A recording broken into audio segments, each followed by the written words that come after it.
Tenemos faringe y laringe. Son elementos que pertenecen a la vía digestiva, principalmente la faringe, y a la vía respiratoria. ¿Sí? De hecho, la faringe tiene doble función, ¿no? Enseguida veremos. La faringe se define como un conducto y este es de estructura músculo-membranosa, ¿no? Y este se va a extender además desde la base del cráneo, hasta la sexta vértebra cervical, más o menos a nivel de la sexta vértebra cervical, se va a continuar con el esófago, ¿ya? La característica de la faringe es que no es un conducto cerrado, no es como un tubo, ¿no? Entonces, la faringe se va a comunicar con tres estructuras, tanto con la cavidad nasal en un principio, luego con la cavidad bucal, y una parte todavía se comunica con la laringe. Aquí tenemos a la laringe. Entonces va a tener tres porciones la faringe para su estudio. Como también debemos mencionar que la faringe tiene doble función. Pertenece tanto a la vía respiratoria, como también a la vía digestiva por la comunicación que tiene con la cavidad bucal y luego con el esófago, ¿sí? Entonces, principalmente el paso del bolo alimenticio se va a dar a través de la orofaringe para luego continuarse hacia el esófago, ¿ya? Entonces, ahí tenemos esta característica entonces que presenta la faringe. Para su estudio, la faringe entonces presenta tres partes, ¿no? La nasofaringe o rinofaringe, la orofaringe o bucofaringe y la laringofaringe. Bien, en la disección igualmente vemos de esta manera la orofaringe, la nasofaringe, la orofaringe y la laringofaringe. Al mismo tiempo, describimos a la faringe como si fuera un verdadero conducto, ¿no? Como si fuera un tubo faríngeo. Y vamos a mencionar que este se va a insertar arriba, ¿sí? Su extremo superior. Se inserta a nivel del tubérculo faríngeo, que pertenece a la cara isocraneal de la apófisis basilar del occipital, ¿sí? También esta inserción se va a dar a nivel de la cara inferior del peñasco, se prolonga hacia lo que es el peñasco, hacia lo que es el canal tubárico, que presenta el peñasco en su cara antero inferior, ¿sí? Y también se inserta una parte en la espina del esfenoides, ¿ya? Luego de estas inserciones a este nivel superior, vale decir en la base del cráneo, su extremidad inferior va a llegar hasta el esófago, se continúa con el esófago, y esto se da a la altura de la sexta vértebra cervical, ¿ya?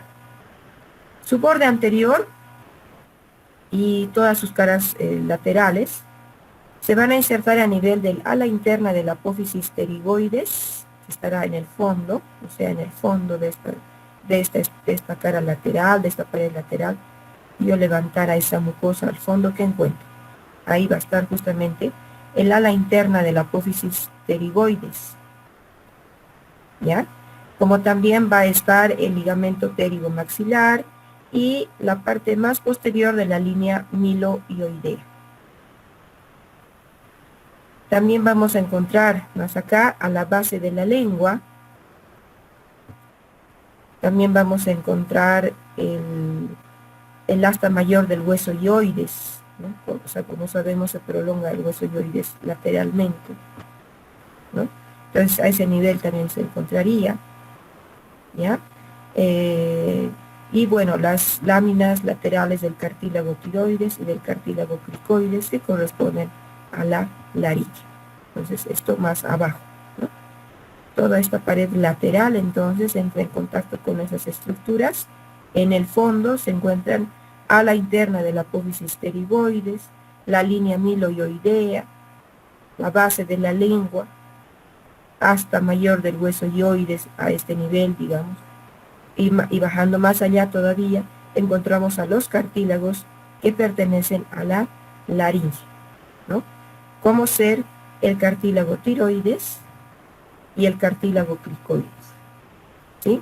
Entonces todos estos elementos guardan relación con esa pared lateral. Ahora, entre su pared posterior y su pared superior, aquí justamente, se va a encontrar la amígdala faríngea, ¿sí? Esta amígdala faríngea es componente de ese anillo linfático o anillo de Waldeyer, que enseguida les voy a también explicar, ¿no? Entonces, esta amígdala que contiene elementos linfáticos. Es un elemento de defensa del cuerpo, ¿no? Del cuerpo humano, ¿ya? Y se encuentra ¿dónde? Se va a encontrar entre lo que es la pared superior y su pared posterior, es decir, a este nivel, ¿sí? Amígdala faríngea, ¿ya? También vamos a mencionar que tenemos en esta pared lateral, en la parte superior, justamente correspondiente a la nasofaringe, se va a encontrar el orificio, este orificio que ustedes ven, es el orificio de desembocadura del conducto faringotimpánico, trompa faringotimpánica, o también llamada la trompa de Eustaquio. Entonces el orificio de desembocadura justamente se encuentra acá, ¿sí? Rodeado obviamente de elementos musculares y también de la mucosa perteneciente a la nasofaringe. Como ustedes saben, este conducto, ¿hasta dónde llega? A la cara antero-inferior del peñasco, donde tenemos justamente esa superficie ósea, ¿no? Trompa de Eustaquio o conducto faringotimpánico en el peñasco del temporal, ¿ya? Como pueden ver, entonces, es una comunicación que existe entre el oído medio, la caja timpánica, más precisamente, con la faringe. Es por ello que procesos respiratorios, infecciones, faringitis, pueden producir también otitis, infecciones también en el oído, ¿no? Por esa comunicación, ¿ya? Este orificio se va a encontrar 1 centímetro por detrás del cornete inferior. Aquí está el cornete inferior con su mucosa. Entonces 1 centímetro por detrás de este, ahí van a encontrar este orificio de desembocadura de este conducto. Al mismo tiempo va a estar este reforzado por 2 pliegues mucosos, uno hacia adelante y otro hacia atrás, ¿sí? A este repliegue mucoso, el que está por delante, se denomina como pliegue salpingo-palatino, y al pliegue que se encuentra por detrás es el pliegue salpingo-faríngeo, ¿sí? Salpingo-palatino porque va desde la mucosa de este orificio, de esa trompa faringotimpánica, de ahí viene el término de salpingo, hasta el paladar, ¿sí? En cambio, el que va por detrás va desde este orificio, la mucosa del orificio, por eso es salpingo, faringio, porque llega luego hasta la faringe, ¿no? Se va hacia atrás para continuarse con la mucosa de la faringe, ¿no? Salpingo palatino, salpingo faringio. Entonces, son los pliegues que delimitan hacia adelante y hacia atrás. A nivel de la base de este también orificio, a este nivel, en esta base, lo que vamos a encontrar en el fondo van a ser los fascículos del músculo elevador del velo del paladar, ¿sí? En el fondo, ¿ya? Como también que está obviamente ese músculo, el elevador del velo del paladar, va a estar reforzado por mucosa, ¿no? De la faringe, y en el interior de la mucosa encontramos otra amígdala que se encuentra acá, ¿ya? Estamos hablando de la amígdala tubárica, así se llama. A esta la llamamos entonces amígdala faríngea, y a esa de acá la llamamos amígdala tubárica por su relación con la tuba auditiva o conducto faringotimpánico, ¿ya? Entonces, amígdala tubárica. Bien, hay dos formaciones más de tipo mucosa que forman elevaciones alrededor de este orificio, ¿no? Entonces, a esta, la que es más elevada, se denomina como el toro tubárico. Y esta porción, que es la más aplanada hacia abajo, en contraposición a la anterior, es el toro levatorio. A ver, acá. Pliegue salpingo palatino. Pliegue salpingo faríngeo. En este se encuentra al fondo el músculo elevador del velo del paladar, pero sabemos que en esta mucosa está la amígdala tubárica. A esta porción se llama toro tubárico, ¿sí? O torus tubárico antes. Antes se escribía de esta forma, ¿no? A ver, los voy a anotar acá. El torus. Pero si ustedes quieren le dicen toro, no hay problema. Torus tubárico.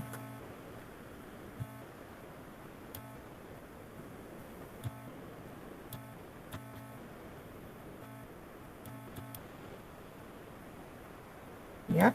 El torus tubárico, ay, perdón, me salió mal la U. Torus tubárico, ¿no? El que está con número 33. ¿Sí? El 32 es el orificio de desembocadura del conducto faringotimpánico. Y este que ven acá, el 36, o sea, opuesto a esta parte, se denomina como el torus, o toro. Vamos a poner así, como torus levatorius. Levatorius.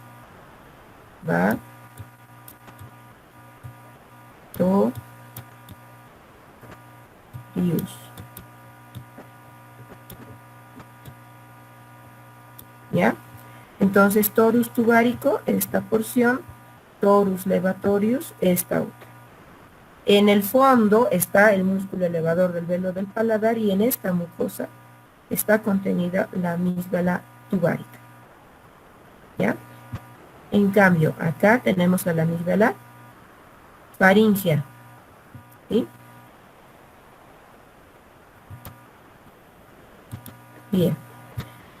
Entonces, esto principalmente en esta pared lateral, donde está constituyendo la nasofaringe, son las estructuras principalmente que se hallan a nivel de la nasofaringe.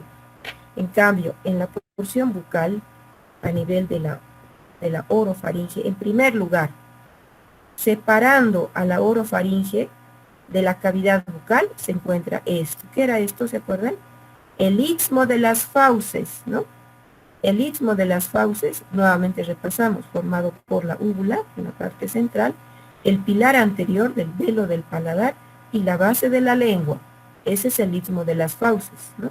Esos tres componentes. Quiere decir que por detrás, todo lo que esté por detrás de esos elementos es la orofaringe. ¿Qué elementos encontramos en la orofaringe? Vamos a encontrar el pilar posterior del velo del paladar, ¿ya? Obviamente aquí estaría el pilar anterior, formando el istmo de las fauces. Por acá está el pilar posterior del velo del paladar. Entre el pilar anterior y el pilar posterior del velo del paladar se encuentra esta estructura. Estamos hablando de la amígdala palatina. ¿Sí? Amígdala palatina. Esta es de las más grandes de todas las amígdalas. Esta es la de mayor tamaño. Entonces, esta amígdala palatina tiene la forma de una almendra, la misma característica de almendrada, ¿no es cierto?, en su forma. Y se va a encontrar a nivel, justamente en la pared lateral de la orofaringe, entre el pilar anterior y el pilar posterior. Sabemos que el pilar anterior también es llamado como el pliegue palatogloso y el pilar posterior llamado también como el pilar palatofaringeo, ¿sí?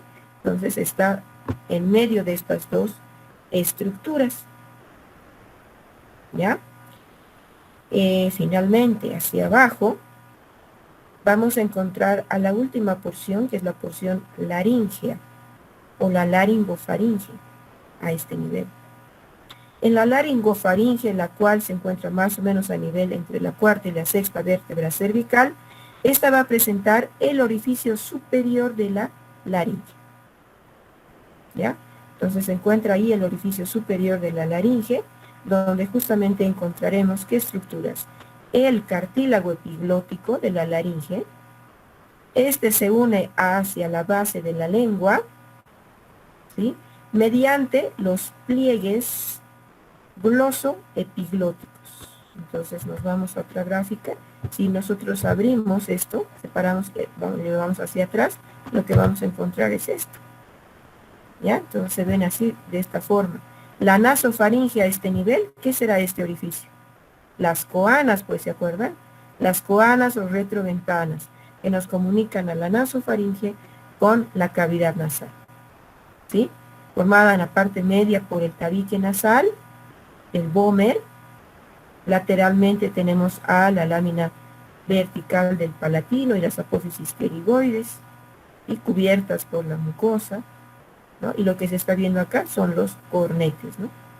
Cornete inferior, cornete medio, el superior más arriba. Bueno. Las coanas o retroventanas, ¿ya? Nasofaringe, entonces, a este nivel. Lo que hemos descrito, esa pared lateral, estará por acá, ¿sí? Y acá tenemos a la amígdala faringe.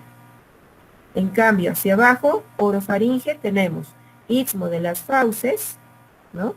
Búbula, pilar anterior del velo del paladar, bueno, muy hacia adelante, ¿no? Este más bien es el pilar posterior del velo del paladar, pilar posterior, ¿sí? Y aquí está la amígdala palatina, aquí está, esta. ¿Y qué se verá acá? La base de la lengua.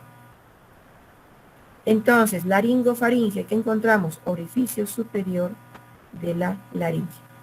Cartílago epiglótico, que se va a unir hacia la base de la lengua mediante los pliegues glosoepiglóticos, hacia adelante, pero hacia atrás. ¿Qué es lo que se ve? Se ve el cartílago epiglótico, se ven los pliegues aritenoepiglóticos, porque aquí está el otro cartílago, que es el cartílago aritenoides. Cartílago epiglótico, cartílago aritenoides, pliegue aritenoepiglótico. Y esta es la escotadura interaritenoidea. Todo esto es el orificio superior de la laringe. Esto se describe entonces cuando hablamos de laringofaringe, ¿sí? Entonces en la disección veríamos así, ¿ya? Estamos viendo todo por detrás, ¿no? Todo se ve por detrás, por lo tanto se ven coanas o retroventanas, tabique nasal, ¿no? Techo de la cavidad nasal, la pared lateral, ¿sí? Tenemos el istmo de las fauces, aquí está la úvula, el pilar posterior, ¿sí? Por acá estará la amígdala palatina, el orificio superior de la laringe, cartílago epiglótico, pliegue aritenoepiglótico, cartílago aritenoideo, escotadura interaritenoidea. ¿Ya? Ahora, si lo vemos así, ¿no? Tendríamos que ver esta parte, ¿no? Este cartílago epiglótico se une a la base de la lengua, esta parte, por si acaso, la número 5, esta es la base de la lengua, ¿no? Pero ahora si lo vamos a ver hacia adelante, veríamos de esta forma, así, ¿no? La base de la lengua, y se une la base de la lengua hacia atrás con el cartílago epiglótico. ¿Cómo se une? Se une mediante estos pliegues aritenoepiglóticos, pliegues glosoepiglóticos, porque van de la lengua hasta el cartílago epiglótico, ¿sí? ¿Cómo se denominan estos pliegues? Tenemos al pliegue glosoepiglótico medio o medial, los pliegues glosoepiglóticos laterales, de un lado, del otro. Y en medio de estos pliegues glosoepiglóticos tenemos esta fosita y esta otra. ¿Cómo se va a llamar? Fosita glosoepiglótica, ¿sí? Antes denominada esta estructura como la vallécula. Se los voy a anotar ahí, ¿ya? Entonces voy a poner ahí una flechita. La vallécula, porque tal vez de pronto van a encontrarla también con ese nombre. La vallécula, ¿qué es la vallécula? La fosita glosoepiglótica. epiglótica. Se encuentra entonces entre la lengua, la base de la lengua, y el cartílago epiglótico. ¿Ya? Sabemos también, en la base de la lengua, estamos viendo las estructuras que están por detrás de la bilingual, ¿sí? ¿Esto qué será? Este es el pilar anterior del velo del paladar, o pliegue gloso, ¿no? O palato gloso, ¿no es cierto? Viene del paladar, que está por arriba, y esta es la lengua. Palato gloso. En cambio, este es el pilar posterior, o pliegue palato faringio. ¿Ven cómo se está yendo hacia la laringofaringe? ¿No? Entre el pilar anterior y el pilar posterior, ustedes encuentran ahí a la amígdala palatina. Esta es la amígdala palatina. Y por detrás de la bilingual usted tiene a la base de la lengua. En la base de la lengua usted ve estas estructuras, ¿no? Son como verdaderas columnas en sentido oblicuo. ¿Sí? Justamente esto que están viendo son las amígdalas linguales. ¿Ya? Acá en medio de esta mucosa, en el espesor de esta mucosa lingual, usted encuentra a las amígdalas linguales. Amígdala palatina. ¿Ya? Bien. Ahora, ahí tenemos el anillo linfático o anillo de Waldeyer. Ahí está. Anillo de Waldeyer o anillo linfático. Constituido por los siguientes elementos.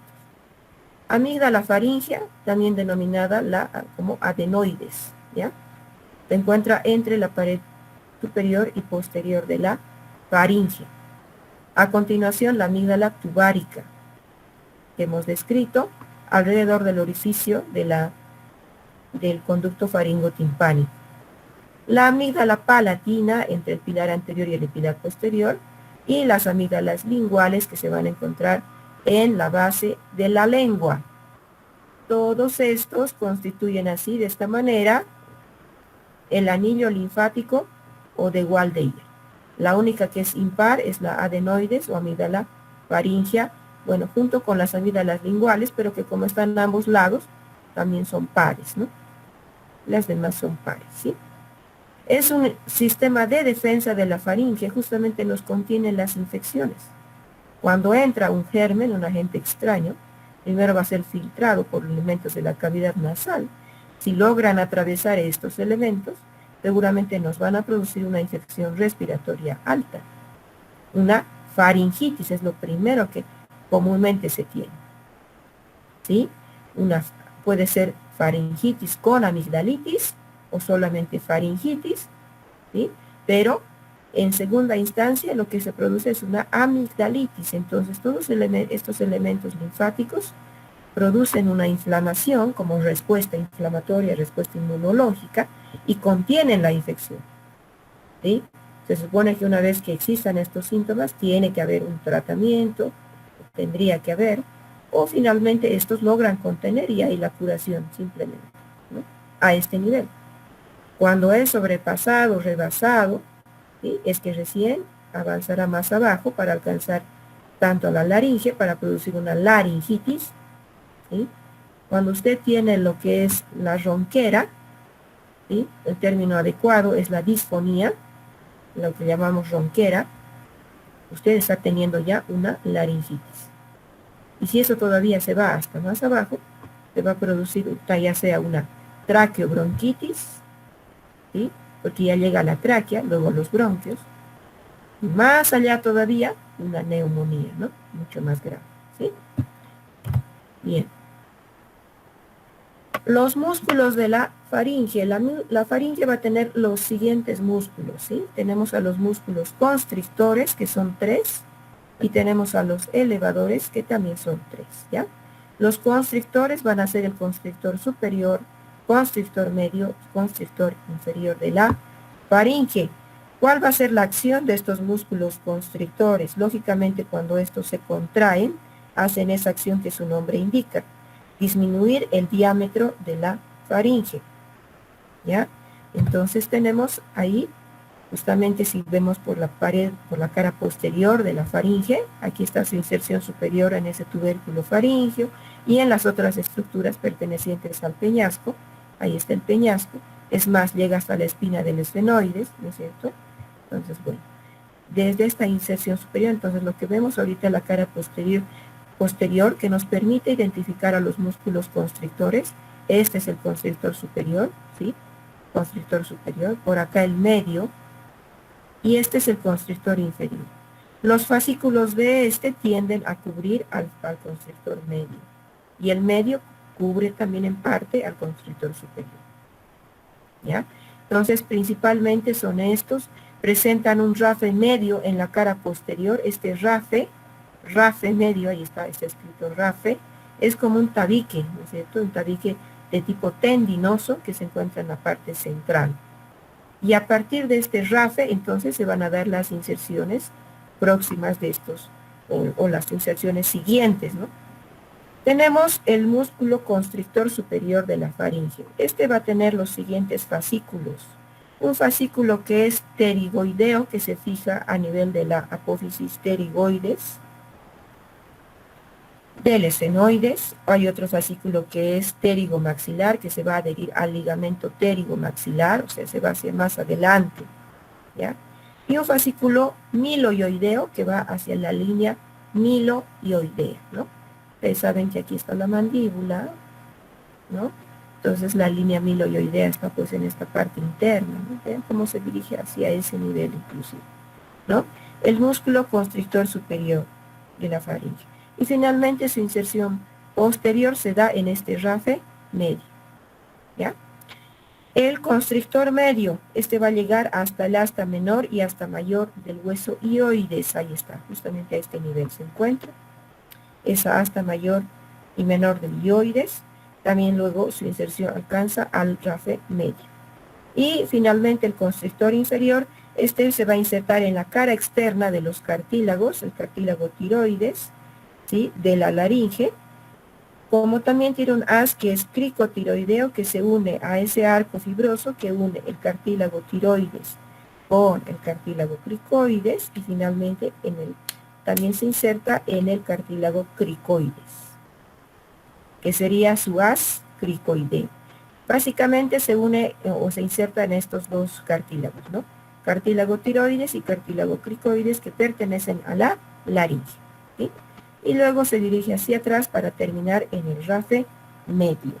Ustedes están entendiendo que básicamente se refieren sus inserciones a esa pared lateral constitutiva de la faringe, ¿lo ven? Hemos ido describiendo justamente la pared lateral de arriba hacia abajo, y justamente a nivel de esos elementos se están insertando estos músculos, ¿ya? Los músculos elevadores, en cambio, ya no se olviden, la acción de los músculos constrictores es estrechar el diámetro de la faringe, ¿ya? Los músculos elevadores, en cambio, son tres, ¿no? Tenemos al músculo faringoestafilino, vamos a ver por acá. A ver, nuevamente acá tenemos al constrictor superior, en una vista lateral se vería así, ¿no? Constrictor superior, el medio y el inferior, ¿ya? Justamente a nivel de estos cartílagos. Este es el cartílago tiroides y el cartílago cricoides está por acá. ¿Cómo llega a esos dos, no? Y a la membrana que une a ambos, ¿sí? Y este, en cambio, es el asta mayor y asta menor del hueso hioides. Hasta ahí llega este, el constrictor medio, ¿sí? Y el constrictor superior, bueno, este hasta la línea miloioidea, que estará a este nivel, a esta altura, ¿no? Como también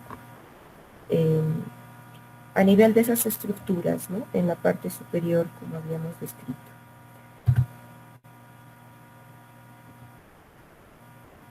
Los músculos elevadores. Los músculos elevadores tenemos en primer lugar al músculo faringoestafilino. Este es un músculo muy pequeño, difícil en el reconocimiento. Tiene un fascículo principal o palatino que se origina en la cara superior de la aponeurosis palatina.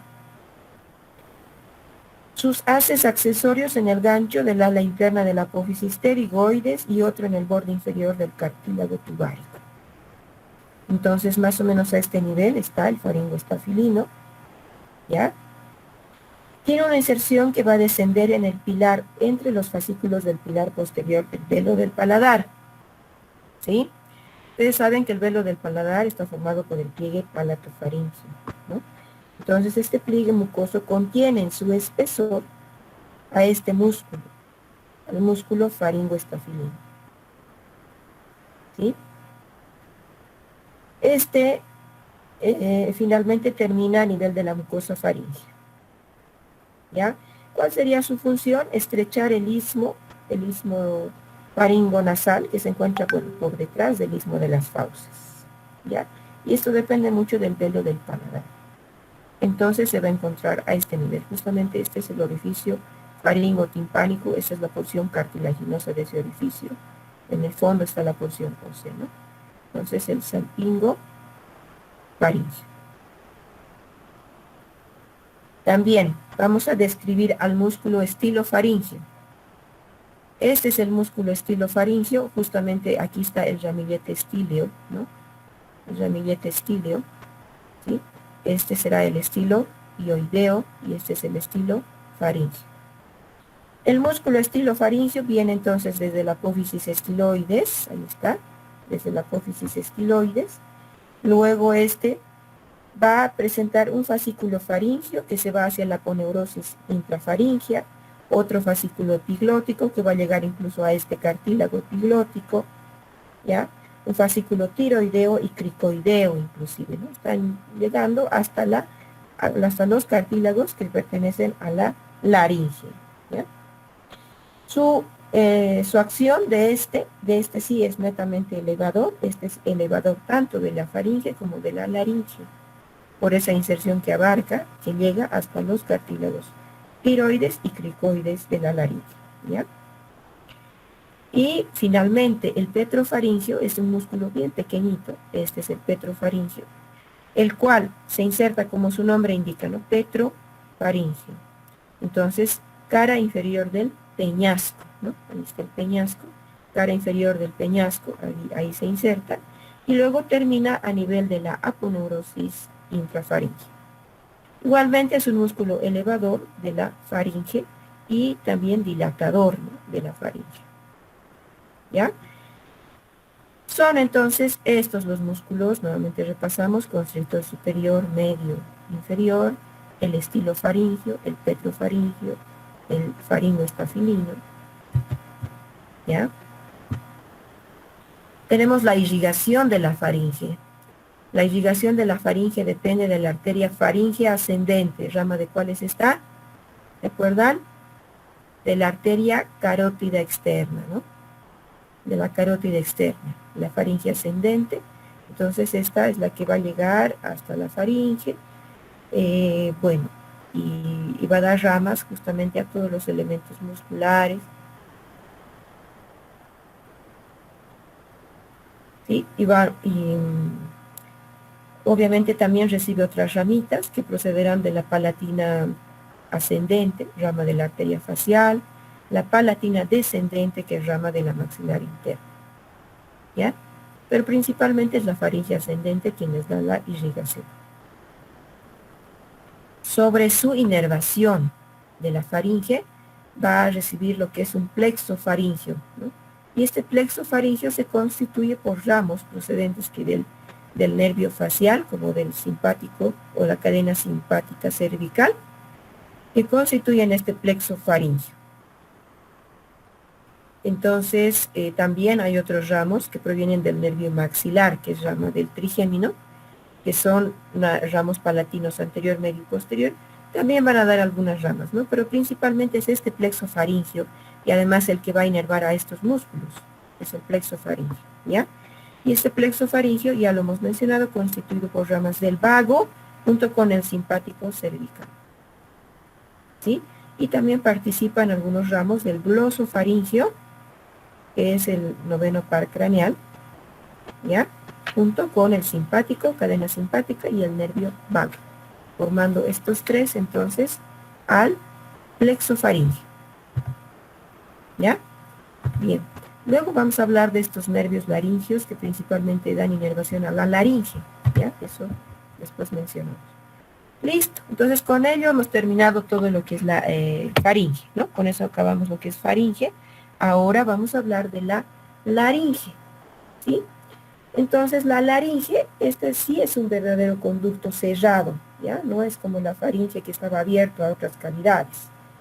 La laringe es un verdadero conducto, este va a estar formado por elementos que son cartílagos que se articulan entre sí, ¿no? Entonces hay cartílagos, hay articulaciones, hay músculos que refuerzan estas articulaciones, esta unión entre los cartílagos, y también vamos a encontrar mucosa, ¿no? Obviamente por dentro, mucosa que va a también constituir otros elementos importantes en la laringe, debido a que la laringe va a ser un órgano y el órgano principal de la fonación, y justamente la fonación está a cargo de la laringe. También está formando parte de la vía respiratoria y se encuentra situada la laringe en la parte anterior y media del cuello, justamente por debajo del hueso hioides y por encima de la tráquea. Se continúa con la tráquea, como sabemos, ¿no? La laringe, ¿ya? Bien, entonces formado por estos elementos, los cartílagos entonces vamos a dividir en cartílagos principales y también tenemos cartílagos accesorios. Los cartílagos principales van a ser estos cuatro: cartílago tiroides, cricoides, el epiglótico y el aritenoides. Y como accesorios tenemos a los corniculados, cuneiformes y sesamoideos, que pueden ser inconstantes, ¿ya? Bueno, ahí está la laringe. Debajo del hioides y encima de la tráquea, aquí está la tráquea, ¿sí? Entonces por encima de la tráquea, ahí está la laringe, ¿no? ¿Ya? Las estructuras que van a comunicar con estos elementos son este ligamento, que es el ligamento tiroideo o membrana tiroidea, ¿no? Que está entre el hueso hioides y el cartílago tiroides, ¿sí? De la laringe. Como también aquí tenemos otra membrana, que es la membrana cricotraqueal, que une a este cartílago cricoides de la laringe con el primer anillo traqueal, ¿no? Membrana cricotraqueal, ¿ya? Y sabemos relación muy importante, tenemos a la glándula tiroides. Esta glándula tiroides está envolviendo a los primeros anillos traqueales y también alcanza y abarca hasta la pared o las caras, tanto anterior como laterales de la laringe. Vamos a hablar rapidito de esta glándula tiroides, ¿no? Esta glándula tiroides va a estar constituida por dos lóbulos, que son lóbulos laterales de la glándula, ¿sí? Y en medio hay una parte que se denomina istmo. Esta parte estrecha anterior se denomina istmo. De esta parte estrecha anterior se origina adicionalmente otro lóbulo, ¿sí? Conocido como el lóbulo piramidal, por algunos conocido como la pirámide de Lallowitz. A ver si los voy a poner ahí, ya que a veces les gustan los epónimos algunos, ¿no? Pirámide de Lallowitz.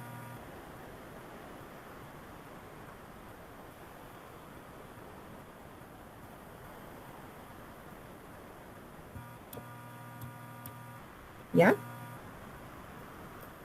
Entonces, esta pirámide de Lallowitz, o lóbulo piramidal, que sale justamente del istmo, ahí está el istmo, y por arriba sale entonces este lóbulo piramidal, o pirámide. A los lados están los lóbulos laterales, que presentan un vértice hacia arriba y una base dirigida hacia abajo.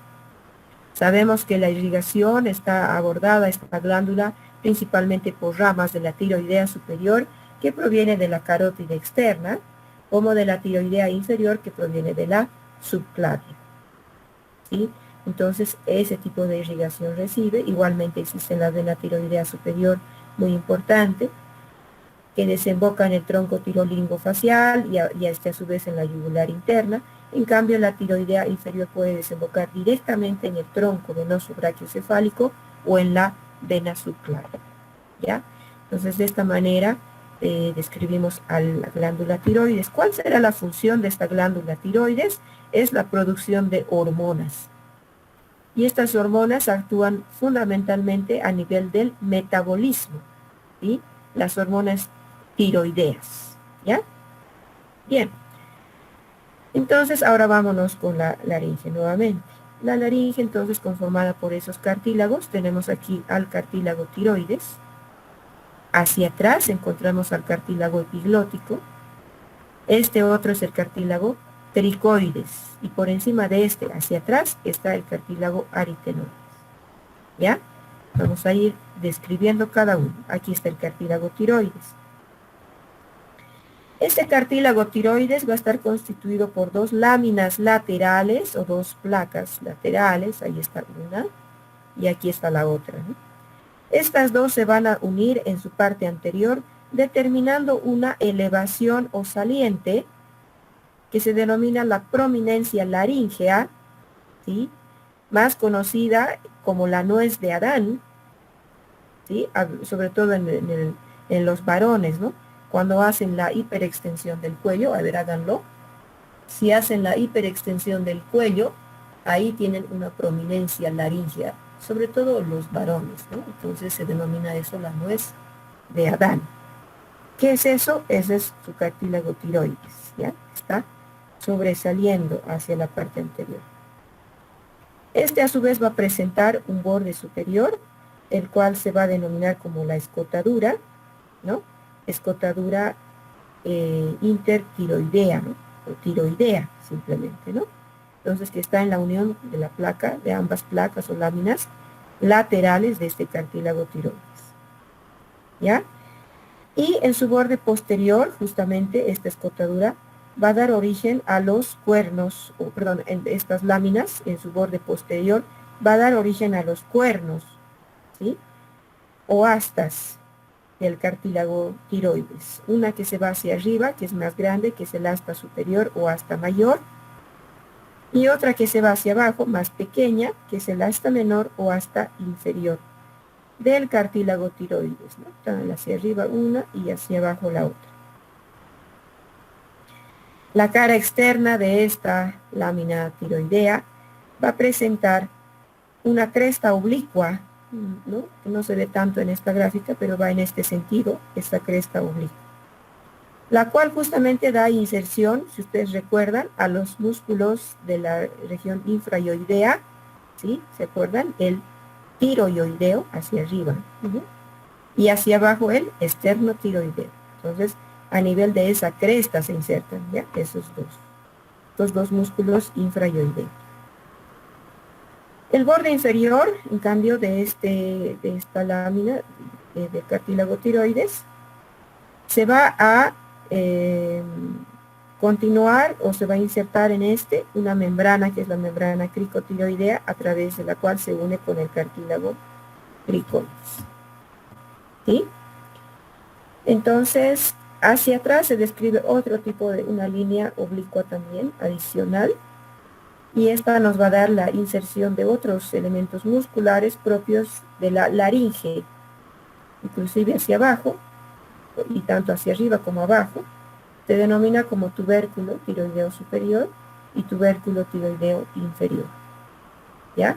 Entonces, estas estructuras nos van a dar justamente la inserción de elementos o de músculos propios de la laringe. Y por este lado hay otra que nos da la inserción de músculos de la región infrayoidea. Bien, listo. Entonces, de esta manera hemos descrito el cartílago tiroides. Ahí está, es su borde superior, presenta la inserción de la membrana tiroidea, y su borde inferior presenta la inserción de la membrana cricotiroidea, ¿no? Este es el cartílago cricoides. Este se encuentra por debajo del cartílago tiroides. ¿Ya? En cambio, justamente en la parte posterior de este conducto laringio, ¿no? Tanto póstero superior del conducto laringio, ahí encontramos a este otro cartílago. Estamos hablando del cartílago epiglótico, ¿ya? Aquí está el cartílago epiglótico. El cartílago epiglótico, entonces, vamos a describir igualmente, ¿no? Como ven, está apoyado tanto en la cara posterior del hioides, de esta membrana tiroidea y está apoyado sobre la cara posterior del cartílago tiroides, ¿no? Ahí está. Este cartílago epiglótico, entonces vamos a describir que presenta la forma de una hoja, ¿sí? Justamente tiene la forma de una hoja, ¿ya? Va a tener una base que es superior, se dirige hacia arriba, en cambio su vértice hacia abajo. Su vértice también se denomina peciolo, ¿ya? Peciolo, el cual está en dirección inferior. Este va a estar unido al hueso hioides a este hueso hioides se une mediante el ligamento hioepiglótico. Y también se une al cartílago tiroides mediante el ligamento tiroepiglótico. Se une también al cartílago aritenoides, que es este de aquí. Estos son el cartílago aritenoides. Está por encima del cartílago cricoides, o de la placa del cartílago cricoides. Ahí encima está el cartílago aritenoides. Y esto viene así, ¿no? Hay una membrana que los une de esta forma, ¿sí? Entonces se une al cartílago aritenoides mediante la membrana aritenoepiglótica o ligamento aritenoepiglótico, ¿sí? Y se une además a la lengua, ¿no? Que estará por ahí, a la lengua, se une mediante los ligamentos o los pliegues glosoepiglóticos que hemos descrito hace un momento, ¿sí? Entonces, de esta forma describimos a este cartílago epiglótico. A continuación, tenemos al cartílago cricoides. ¿Sí? Este cartílago cricoides se ve hacia adelante, se ve así como un anillo. Se denomina el anillo cricoideo. Pero hacia atrás se hace ancho y se ve de esta forma, ¿sí? Como la placa cricoidea en su cara posterior, ¿ya? A ver, acá tenemos nuevamente esos pliegues glosoepiglóticos, base de la lengua, cartílago epiglótico, pliegue glosoepiglótico medio y los laterales que contienen a los ligamentos glosoepiglóticos que unen al cartílago epiglótico con la lengua, ¿ya? Y este es el cartílago cricoides. Entonces justamente tiene la forma de un anillo, ¿no?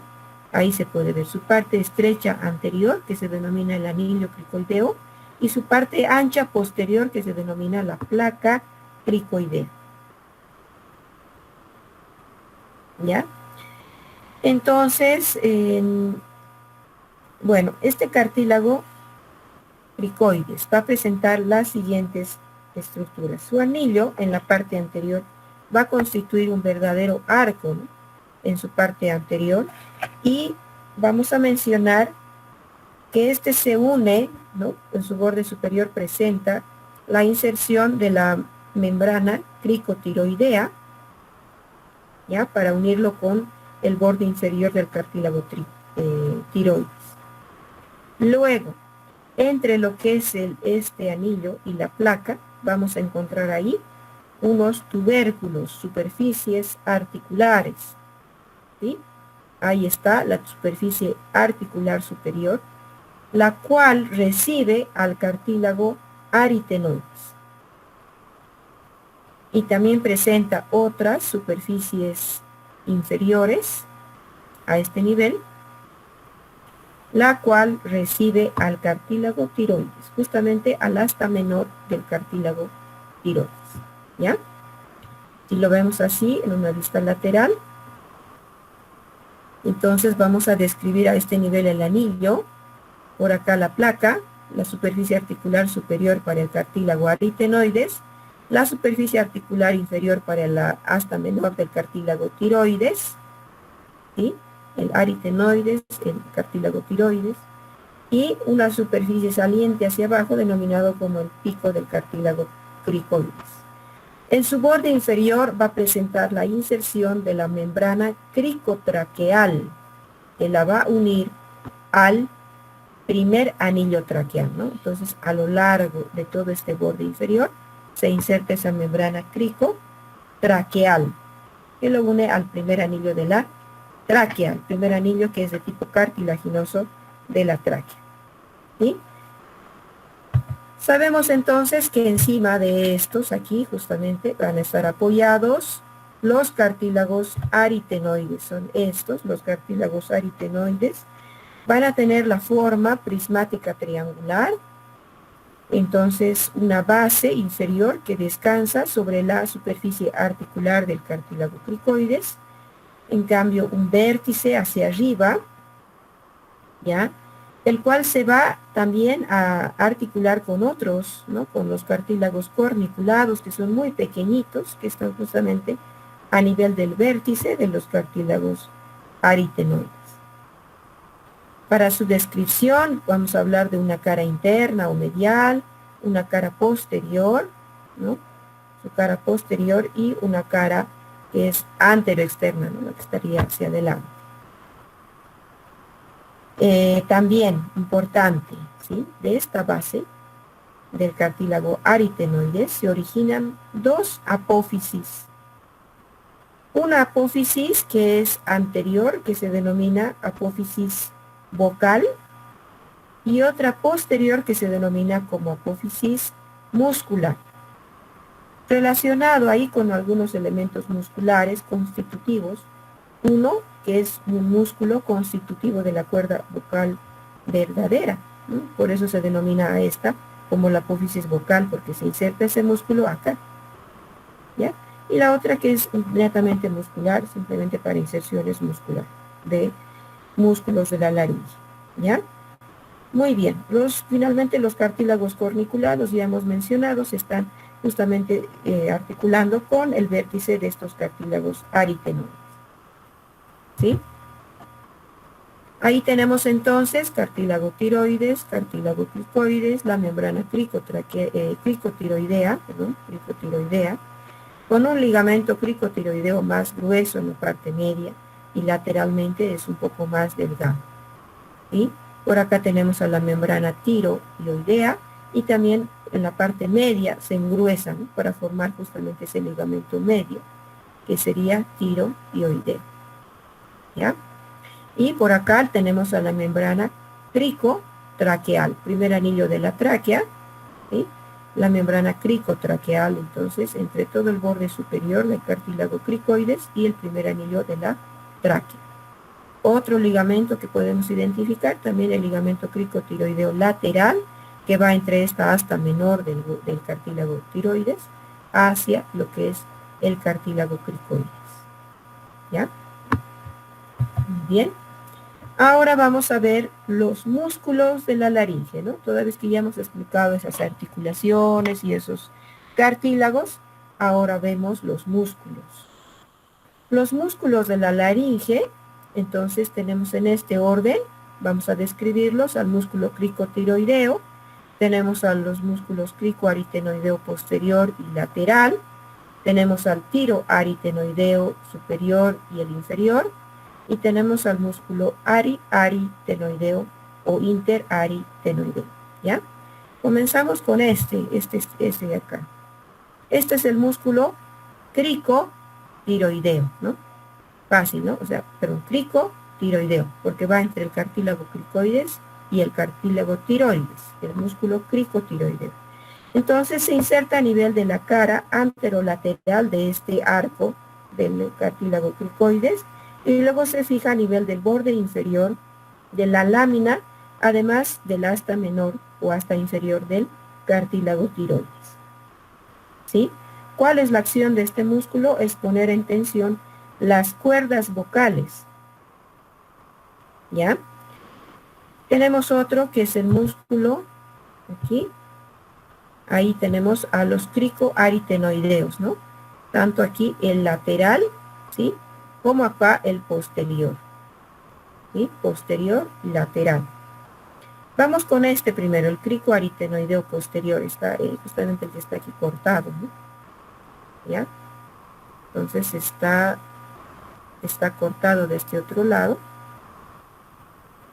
El cricoaritenoideo posterior, este músculo se origina en la cara posterior de la placa del cartílago cricoides. como también luego llega a la apófisis muscular del cartílago aritenoides, que se encuentra por acá, ¿no? Ustedes saben, este es el cartílago aritenoides, ¿no? Aquí es el cartílago epiglótico, esta es la membrana aritenoepiglótica, la escotadura interaritenoidea. Están delimitando el orificio superior de la laringe. Entonces, este cartílago aritenoides va a presentar su apófisis muscular o posterior a este nivel más o menos, ¿no? Desde ahí hasta la cara posterior de la placa del cartílago cricoides. Entonces, ahí va este músculo cricoaritenoideo posterior. Acción de este músculo es dilatador de la glotis. Ahorita veremos qué es la glotis, ¿ya? Entonces, su acción es dilatador de la glotis.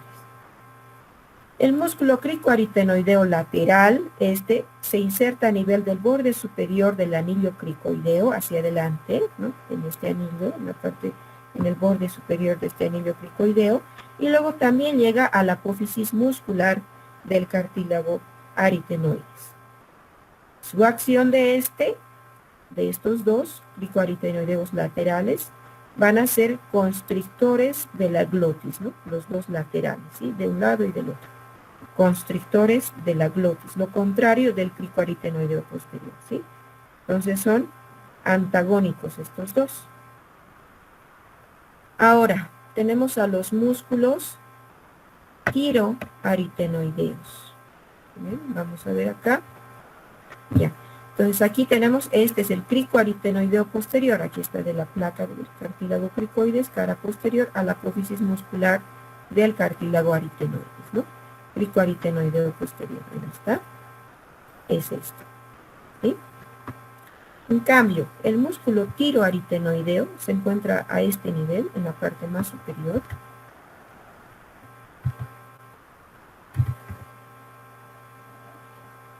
¿Ya? Bueno, se ve más por dentro a este músculo tiroaritenoideo, ¿no? Se ve más por dentro porque justamente va, este es el cartílago tiroides, ¿no? Entonces va por dentro. Vamos a ver.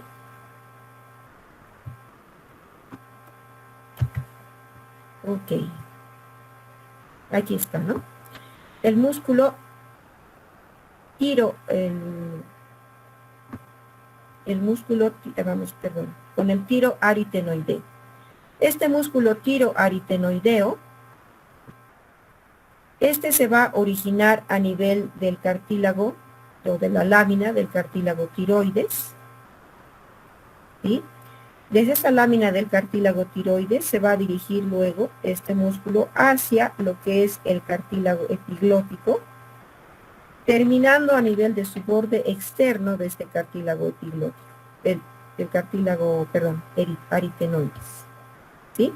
Entonces este es el músculo tiroaritenoideo, ¿sí? Aunque aquí está con tiro epiglótico, ¿sí? Pero es el músculo tiroaritenoideo, ¿ya? Él sería el tiroaritenoideo superior, ¿no? ¿Ya? Como algunos fascículos llegan también hacia lo que es el cartílago epiglótico, entonces algunos lo llaman como tiro epiglótico. En cambio, este otro, que es el más grande, es el tiroaritenoideo inferior. Este músculo tiroaritenoideo inferior presenta un fascículo transverso que se va a extender desde la cara posterior del cartílago aritenoides, ¿no? Tanto de este hacia el otro, como también presenta un fascículo oblicuo que se extiende desde la apófisis muscular del cartílago aritenoides a la extremidad superior contralateral de este. Entonces, este músculo va a ser constrictor de la glotis. El músculo tiroaritenoideo superior y el tiroaritenoideo inferior. Por acá tenemos al cricoaritenoideo lateral, el cricoaritenoideo posterior, y estos de acá son los aritenoideos o interaritenoideos. Aquí están. Los interaritenoideos o aritenoideos, estos tienen este fascículo transverso, ¿sí? Ahí está el fascículo transverso, y este es su fascículo oblicuo, ¿ya? Entonces se cruzan estos fascículos y se van a encontrar ambos en la cara posterior de los cartílagos aritenoides. Aquí está el cartílago aritenoides de un lado, del otro, ¿no? Y podemos verlos también, estos músculos, en la profundidad, ¿no? En el fondo. Este es el cartílago aritenoides de un lado, del otro, y ahí en la profundidad veríamos a estos fascículos, el transverso. Están muy próximos con los fascículos del músculo tiroaritenoideo inferior. Entonces, bueno, la acción de estos también van a ser constrictores de la glotis. Ahora, aquí nuevamente, esta es la vista posterior, y tenemos el orificio superior de la laringe, cartílago epiglótico, cartílago aritenoides, membrana aritenoepiglótica, escotadura interaritenoidea. Tenemos al músculo crico aritenoideo posterior y tenemos a los músculos aritenoideos, los oblicuos, y el transverso. Esta es la endolaringe, ¿no? La parte interna de la laringe o la configuración interna de la laringe. En esta endolaringe vamos a ver que está revestida de una mucosa respiratoria, tiene la forma de un reloj de arena dilatado en sus dos extremidades y estrecha en su parte media, ¿ya? Esta va a presentar principalmente dos pliegues mucosos, aquí está uno hacia arriba y el otro hacia abajo. Justamente estos pliegues mucosos, que se van a denominar como las cuerdas vocales, las superiores, que son cuerdas vocales superiores o falsas, las inferiores, que son cuerdas vocales vestibulares, o también llamadas verdaderas, ¿sí? Entonces, estas cuerdas vocales, que si vemos desde una parte lateral, veríamos de esta manera, cuerda vocal superior, cuerda vocal inferior, delimitan justamente que en medio de estas dos se encuentre la glotis, ¿sí? La glotis. Y lo que está por arriba, entonces, va a ser el espacio supraglótico, y lo que está por abajo es el espacio infraglótico, ¿ya? Justamente de esta manera se halla dividida. Y la glotis, ¿qué es la glotis? La glotis justamente es lo que se halla entre cuerda vocal superior o falsa y cuerda vocal inferior o verdadera. La acción de los músculos constrictores de la glotis entonces se ejerce a este nivel, ¿sí? Que van a intervenir de alguna forma en la fonación, ¿ya? Bien, a esta espacio supraglótico también se conoce como la epiglotis, relacionada principalmente con este cartílago, ¿no? Cartílago epiglótico. Bien, la porción supraglótica, delimitada por el orificio superior de la laringe, que ya hemos descrito cómo está formado, y que se extiende desde este orificio superior de la laringe entonces hasta las cuerdas vocales superiores o falsas. Bien, ahora, bien, vamos a hablar de lo siguiente. Vamos a mencionar que las cuerdas vocales, estas cuerdas vocales inferiores o verdaderas, ¿sí? Entre esta cuerda vocal inferior o verdadera de un lado y la del otro, se va a constituir un espacio, ¿no? Entonces, ese espacio que lógicamente está dentro de la glotis, ¿no? Todo esto es glotis, va a tener dos porciones, una porción que va a ser anterior de tipo membranosa y otra porción que va a ser posterior de tipo cartilaginosa, y que justamente esa porción posterior se halla entre los cartílagos aritenoides, ¿sí? Ahí está, este es el cartílago aritenoides cortado, esta es la placa del cartílago cricoides, ¿ya? Entonces, aquí estaría su porción, que va a ser de tipo cartilaginosa, formada por esa apófisis vocal de este cartílago aritenoides. En cambio, su porción anterior va a ser más de tipo membranosa, ¿sí? Y su porción posterior es de tipo cartilaginosa, mediante esta apófisis vocal del cartílago aritenoides. No nos olvidemos que en esta apófisis vocal, a la altura de esta, justamente se inserta ese músculo tiroaritenoideo. ¿Ya? Entonces, si vemos acá, aquí un poquito nos orienta, este justamente es el fascículo que corresponde a ese músculo tiroaritenoideo que va a llegar hasta esta apófisis vocal del cartílago aritenoide. ¿Sí? Entonces, si vamos a verlo de esta manera, ahí está. La glotis, la cuerda vocal inferior o verdadera, la cuerda vocal superior o falsa, todo esto es la supraglotis, la epiglotis, ¿sí? Aquí vemos el orificio superior de la laringe, cartílago epiglótico, pliegue ariteno-epiglótico, escotadura interaritenoidea, los cartílagos aritenoides. ¿Sí? A ver, aquí también aprovechemos. Si estamos viendo aquí la cara posterior, también tenemos este músculo, que es el músculo crico aritenoideo posterior, y por acá los interaritenoideos. ¿Ya? Nuevamente, ahí está. Vestibulares también se llaman, ¿no? Y también algunos denominan a esto como el vestíbulo laringio, ¿sí? A este espacio que dejan las dos cuerdas vocales o verdaderas. Ahí está. Este es el espacio que dejan las dos cuerdas vocales verdaderas, ¿sí? Entonces presentan una parte anterior o membranosa y por acá está su porción posterior o cartilaginosa formada por esa apófisis vocal del cartílago aritenoides. ¿Sí? Bien, ese es entonces el ventrículo laringio, ¿ya? Nosotros si vamos a ver de esta manera, o sea, son todos los elementos musculares que van a constituir, ¿no? Los interaritenoideos están por acá, están los tiroaritenoideos constituyendo también en el fondo de esa mucosa. ¿Sí? Y ahora tenemos la irrigación. La irrigación de la laringe se va a dar por las arterias, laringia superior, la laringia inferior y la laringia posterior. Estas dos primeras van a ser ramas de la arteria tiroidea superior, ¿ya? La arteria tiroidea superior, que es rama de la carótida externa, ahí está, esta es, ¿no? La tiroidea superior. Antes de dar estas ramas a la glándula tiroides, ¿no? ¿Lo ve? Hemos descrito. Entonces, antes de dar estas ramas a su glándula tiroides, entonces da ramas laringias, que van a ser laringia superior, laringia inferior para la laringe. En cambio, esta otra, que es la laringia posterior, se va a originar de esta otra, que es la arteria tiroidea inferior.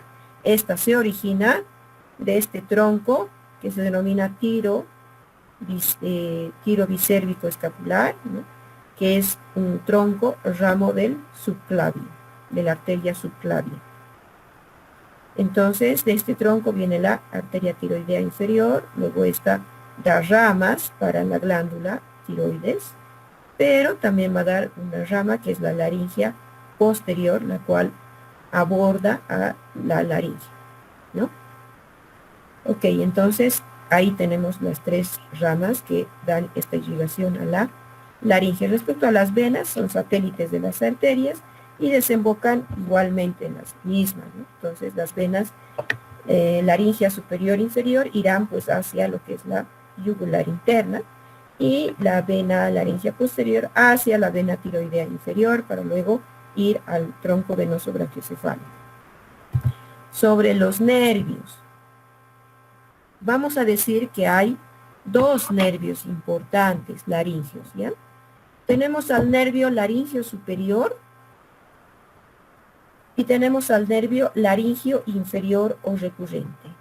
Aquí está el nervio laringio inferior y este es el nervio laringio superior.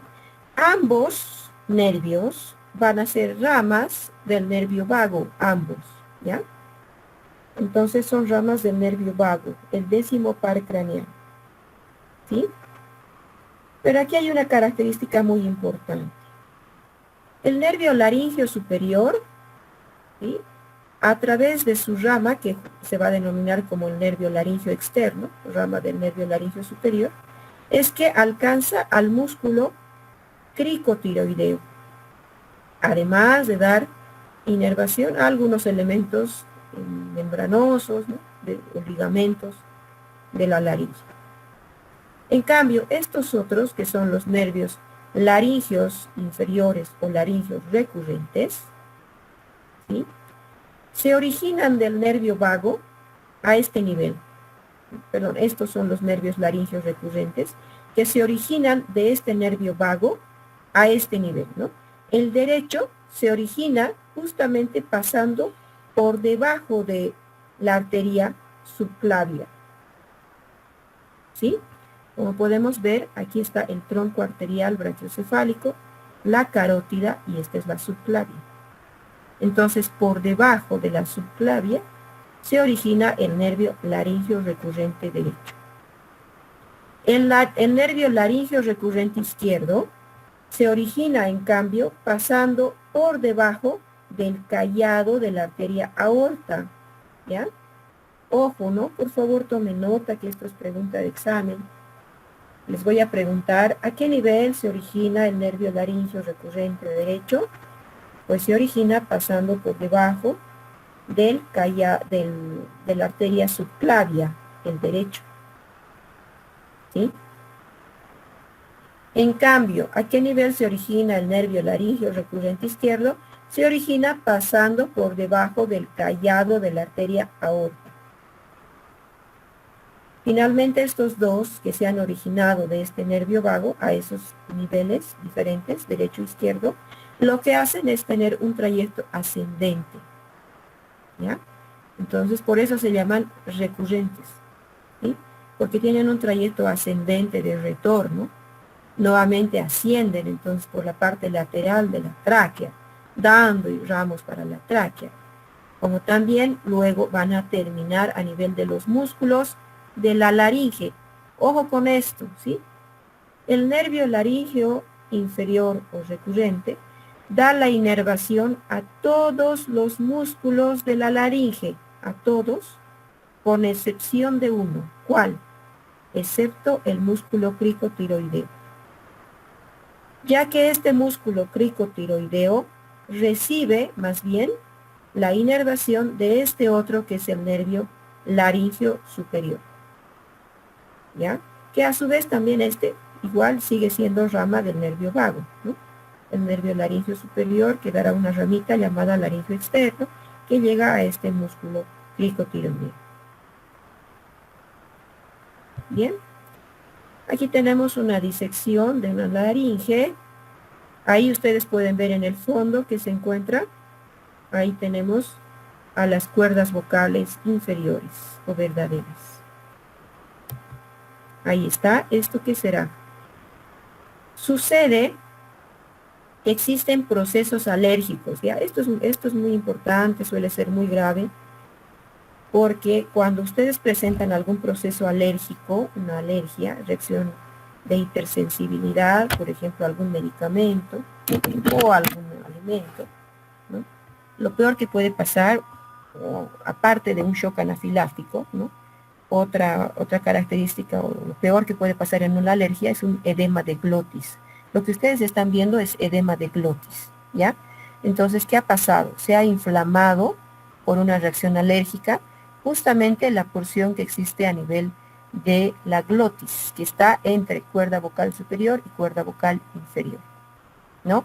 Por lo tanto, ese espacio que está entre las cuerdas vocales inferiores, que permite el paso de aire de la vía aérea, el ventrículo laríngeo, o si ustedes quieren la misma glotis, queda cerrado, ¿no es cierto? Miren cómo se queda obstruido ese espacio, ¿ya? Lógicamente esto puede generar que exista obstrucción de la vía aérea y obviamente la posterior muerte, ¿no?, de esta persona. Por eso cuando existe un edema de glotis se tiene que tratar inmediatamente por una alergia, ¿no? Inmediatamente hay que dar un corticoide de acción rápida para aliviar, ¿no? Ya que nos puede producir esta obstrucción de la vía aérea y luego muerte, ¿sí? Lo mismo pasa en los casos de disfonías. Entonces, cuando uno está ronco, dice, he amanecido ronco, y piensa que no es nada, pero en realidad esta disfonía, que se conoce comúnmente como ronquera, pues se trata de una inflamación igualmente a nivel de la glotis, que nos está causando la disfonía porque las cuerdas vocales están afectadas. Igualmente se va a dar una obstrucción de la vía aérea, claro que sí. Ya, obviamente no es tan severo, tan grave como en el caso de una alergia, pero si esto se deja pasar, puede ocasionar alteración en la vía aérea. Sobre todo en los niños es de tratamiento igual, de urgencia, ¿ya? Entonces en los niños que estén con ronquera no hay que dejarlos así nomás, hay que hacerles un tratamiento inmediatamente porque puede obstruir la vía aérea, ¿no? Su vía aérea de ellos es más pequeñito, pues más estrecho que de un adulto, ¿ya? Listo. Bien.